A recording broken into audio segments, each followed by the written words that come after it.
चलिए, प्रेमयनी श्री राधिका और महान कवि रसखान के इस शानदार विश्लेषण की शुरुआत करते हैं। इसमें रसखान का परिचय, उनके गहरे रूपक और परीक्षा के लिए कुछ बेहद जरूरी वस्तुनिष्ठ सवाल कवर करेंगे। सोचिए, दिल्ली के शाही पठान वंश से लेकर मुगलों के दौर तक और फिर सीधा ब्रजभूमि का सफर। ब्रज आकर उन्होंने गोस्वामी विट्ठलनाथ जी से पुष्टि मार्ग की विधिवत दीक्षा ली। बिल्कुल जीवन बदलने वाला पल। उनकी इसी अद्भुत भक्ति को देखकर ही भारतेंदु हरिश्चंद्र ने कहा था, इन मुसलमान हरिजन पे कोटिन हिंदू वारिये।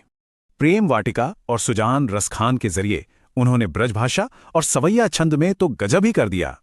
अब पहले पद्यांश को देखें तो यहां प्रेम के बगीचे का एक बहुत ही प्यारा रूपक मिलता है।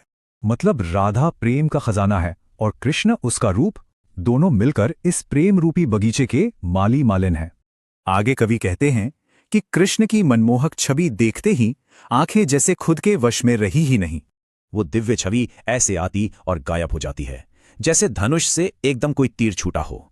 इसीलिए कृष्ण चित्त चोर कहलाते हैं। वो दिल को किसी अनमोल माणिक की तरह चुराकर ले जाते हैं। अब इस प्रेम के जाल में फंसकर बिना पलक झपकाए बस असीम भक्ति में डूबने के अलावा कोई चारा नहीं।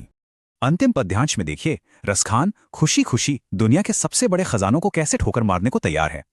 कृष्ण की एक साधारण सी लाठी और कंबल मिल जाए तो तीनों लोकों का राजपाट भी छोड़ देंगे।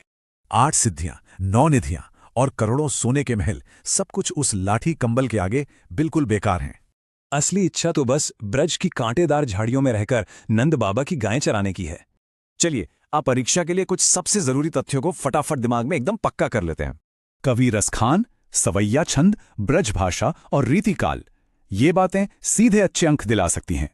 स्रोत ग्रंथ प्रेम वाटिका, गुरु विट्ठलनाथ, पठान वंश और जहांगीर का शासन, ये ऐतिहासिक तथ्य बहुत जरूरी हैं। माली मालिन राधा कृष्ण हैं और चित्त चोर श्री कृष्ण। इन रूपकों को समझना मतलब एकदम सही उत्तर की पक्की गारंटी। अगर रसखान एक कंबल के लिए 3 लोग छोड़ सकते हैं तो आज सच्ची शिक्षा के लिए हम क्या छोड़ेंगे।